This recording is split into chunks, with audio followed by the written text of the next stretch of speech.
What's going on, guys? This is Medic coming back at you with another video today, and today's video is going to be probably another controversial one. My last one ended up getting a lot more positive feedback than I thought it would.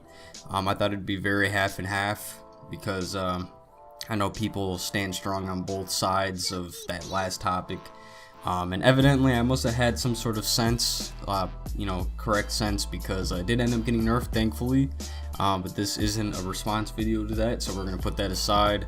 I just wanted to go ahead and say this is probably going to be controversial, just so everyone's, aware. It's going to be very opinionated, but I think I do have some valid points here. And then really quick, before I get into it, I'm going to try sticking to maybe a 1 to 2 video a week schedule.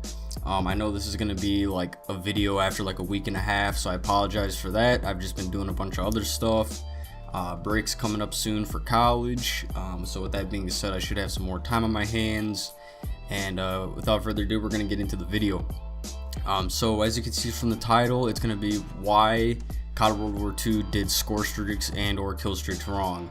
And the first point I want to make is I think that Scorestreaks, I'm not a fan of Scorestreaks. I never have been. Reason being is because depending on the game mode, really depends on how much XP you get per kill. I prefer Killstreaks. I think, back in the MW2 days, it was just a lot more simple. You have your very minor Killstreaks and your best Killstreaks, all of which range for the variety of kills you have to get. I think it's just easier. I think it's a better system, and I think it makes sense.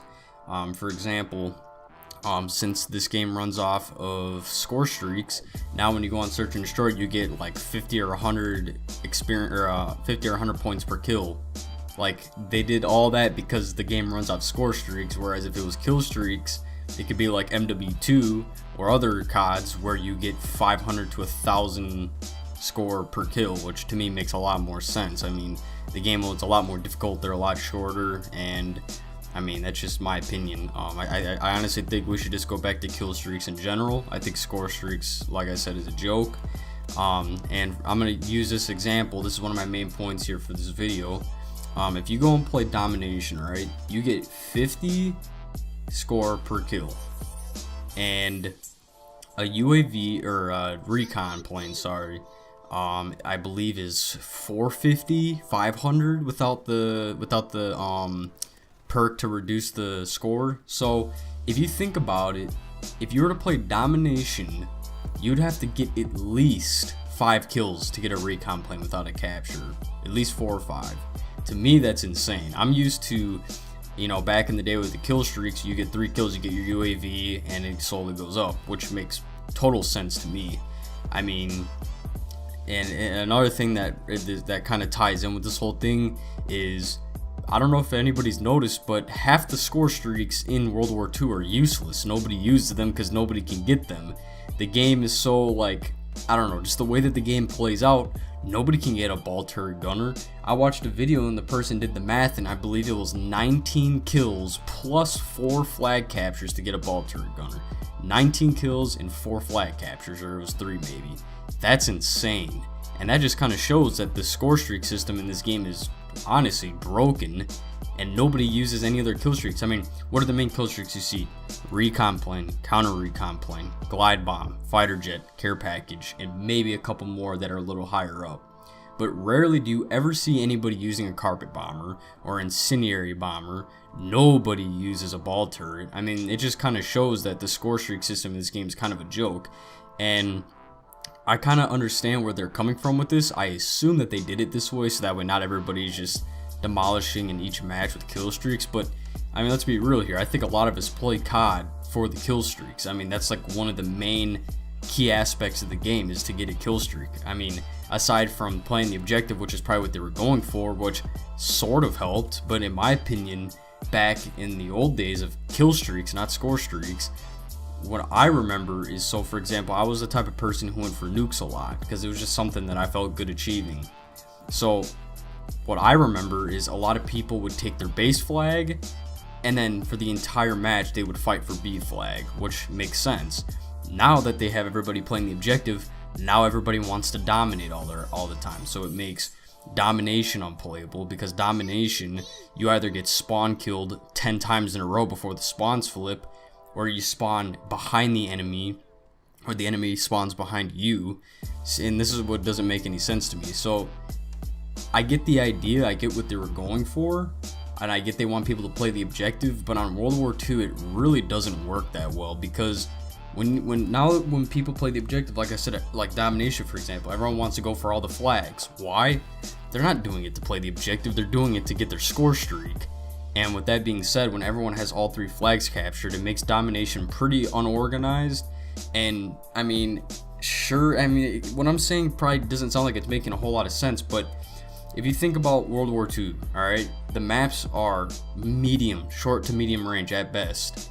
Like, there's one map that's maybe considered long range.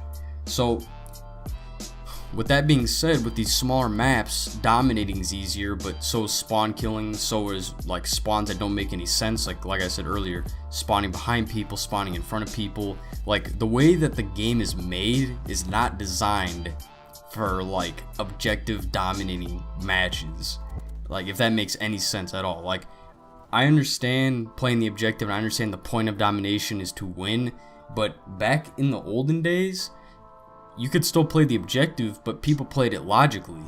You know, people would have C and people would have A, and sometimes they would flip depending on if the spawns had to flip.